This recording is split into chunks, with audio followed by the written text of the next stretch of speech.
It's just gone 1:15 in the afternoon here in Paris. Time for us to move on with a look at the day's business news with our business editor, Stephen Carroll. Hi there, Stephen. Hi, Catherine. And we're going to start here in France. We've got the latest on an industrial dispute that's embroiled Emmanuel Macron's government. This is the long-running saga over the car parts factory GM&S in central France. A court in Poitiers was due to give its decision on a takeover bid today. That's now been pushed back until Monday. The rescue plan would see more than half of the 277 workers lose their jobs.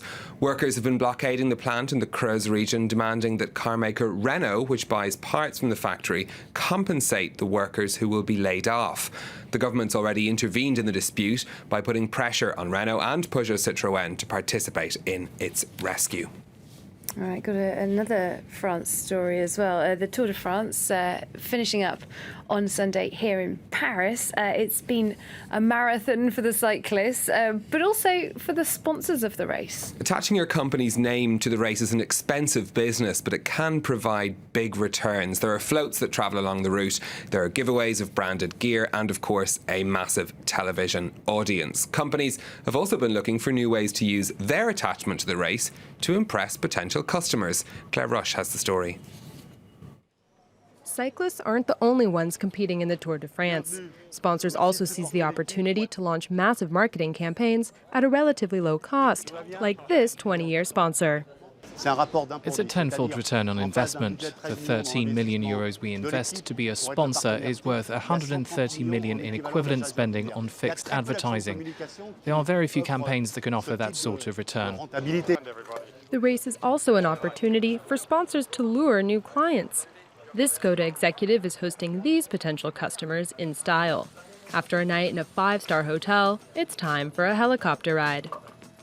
The two directors are looking to buy new company cars, and today's activities may convince them to buy Skoda. The cost for each guest, 1,500 euros, all expenses paid by Skoda. I don't know whether they'll buy our product, but at least I was able to offer them a wonderful trip. But the real target audience? The 3 billion television viewers in nearly 200 countries. On screen, visibility is a must, so right before the racers pass by, this sponsor organizes a free giveaway. Ideal for the company's color and logo to stand out in the crowd while having a bit of fun. Oh, it's great fun. It's worth the detour. The main parade sponsors spend up to 5 million euros a year to be the most visible to the public eye. Let's take a look at what's happening on the stock markets for you next. Shares trading pretty flat here in Europe this lunchtime, just small gains in London and in Paris. Investors looking ahead to the meeting of the European Central Bank tomorrow and whether or not Mario Draghi will change the central bank's stimulus policy. In Paris, the video game developer Ubisoft's shares are up by 7.5% in trading today after their latest results. Some more of the day's business headlines for you now. The American group McCormick & Company is to buy Reckitt Benckiser's food business for more than $4 billion. The deal will see the US firm take control of brands including French's Mustard and Frank's Red Hot Sauce. The sale is part of an overhaul of Reckitt Benckiser's business announced earlier this year.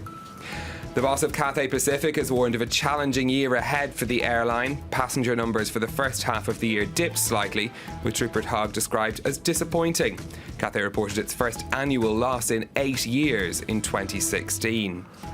But there was better news for the low-cost airline Wizz Air. It reported a 16% rise in profits for the 3 months to the end of June to over 60 million euros. Passenger numbers rose by more than a quarter to 7.2 million. Wizz Air's boss, though, says that they're being cautious with the outlook for the rest of the year. All right, finally then, a story about property investment. Very popular place to put your money, isn't it? People in Canada, apparently, Stephen, they're looking south for places to stash their cash. Canadians more than doubled their spending on property in the United States last year to $19 billion, according to a survey of estate agents by the National Association of Realtors. The most popular destination was Florida. The association's economists saying that many of the buyers were driven into the US market by rising property prices in Vancouver and Toronto. Overall, there was a rise of almost a third in foreign property purchases in the United States last year, worth around $153 billion. We've got quite tropical temperatures here in Paris today. I feel like I'm in Florida. Looking at those pictures making me want to go to the real thing, though. Thanks very much. Stephen Carroll, our business editor.